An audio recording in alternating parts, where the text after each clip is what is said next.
G'day, Steve Hay here. Welcome back to a wonderful world of woodwork and where we're going back to basics. This one we're covering ripsawing. The previous video, if you want to check it out, was there. It was how to cut accurately crosscuts, whether it's a 90 degree or a 60 degree or a 45 degree.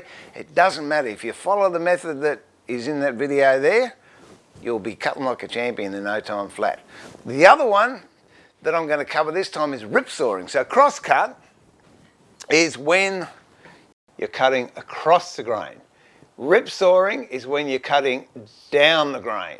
In the previous video I talked about the difference between a crosscut saw and a ripsaw. This one's a crosscut saw and it has got a fleam cut on the teeth. That is, they're cut at 60 degrees and form a point on the end of the teeth.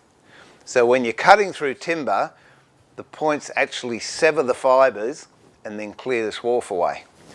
Rip cut, on the other side of the coin, are sharpened at 90 degrees and a chisel point. In fact, here's a good example of a chisel point. You can plainly see there the teeth are at 90 degrees and they have a square cutting edge on the edge, which actually forces the long grain fibres out as it cuts. That's the smaller version of one. That is about 12 TPI. So, bit of difference between the two. This one I have used a fair amount, but I won't be using it today because it's very aggressive. And this one's about a 12 TPI. What I like to do when I'm ripping is use about an 8 TPI, which is not as aggressive as that 4, but definitely got more bite than a 12. So the way we set it out, get a marking gauge, work out how thick you want the piece of timber you're keeping, mark it with a marking gauge, mark it all the way around, and that will become apparent later on if we run into trouble. If you want, and you're like me and you've got crook eyes, throw a pencil down there just so you can see it a bit better. There we go. Pop it in the vise. The challenging bit with any rip cut is actually starting the cut. With practice you can do it quite easily with the saw you're using. Work out which piece you're going to keep, this piece or that piece. Because if you're going to go offline, it's better to go offline in the piece that you're not keeping.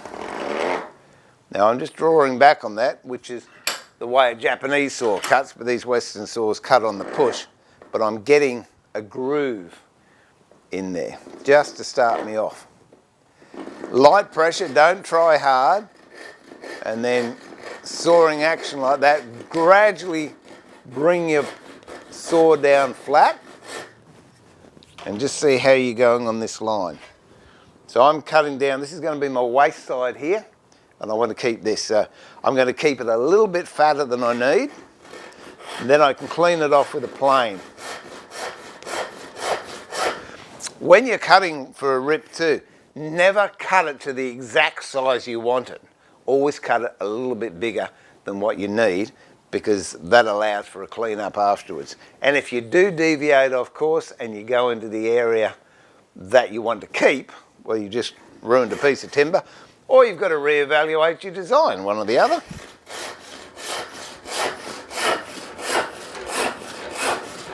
Nice even strokes, same thing. You'll notice my fingers pointing down the blade, the direction I want to go. And I'm now sawing flat. I'm not sawing down like that, and I'm not sawing like that. I'm sawing flat. Bring it up in the vise. I don't like having it high in the vise like this to start with, because if you do, you can get a bit of chatter and vibration up, whereas if you take it bit by bit, the vise is supporting your piece. Now clamp your hand over the top and just keep going.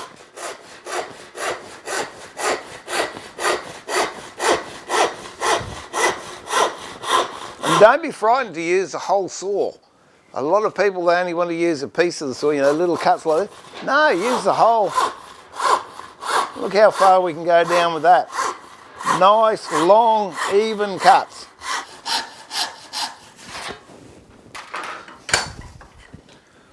That's how it's looking at the moment.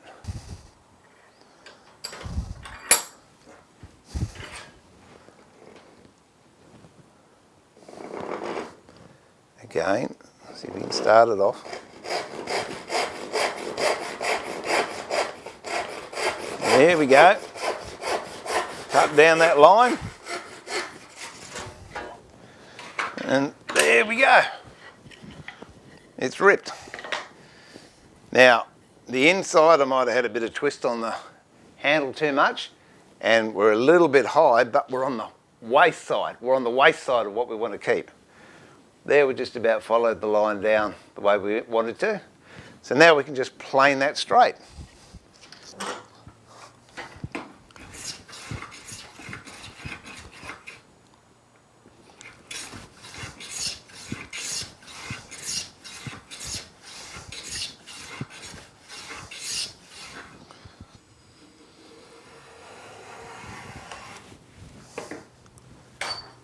If we check that for square.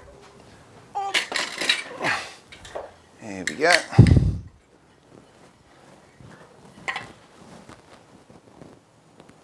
And that's pretty square. So there's a bit of timber. We've ripped the size using the saw and squared up with a plane. In future videos, I'll talk more about planes, but the main thing I wanted to share with you today was how easy it is and how simple it is to rip cut using a handsaw. Well, that's it for another segment, but I look forward to the following video where we will be doing some plane work on block planes and bench planes. So until then, continue to enjoy the beautiful, wonderful world of woodwork, and I hope to see you soon. Till then, bye.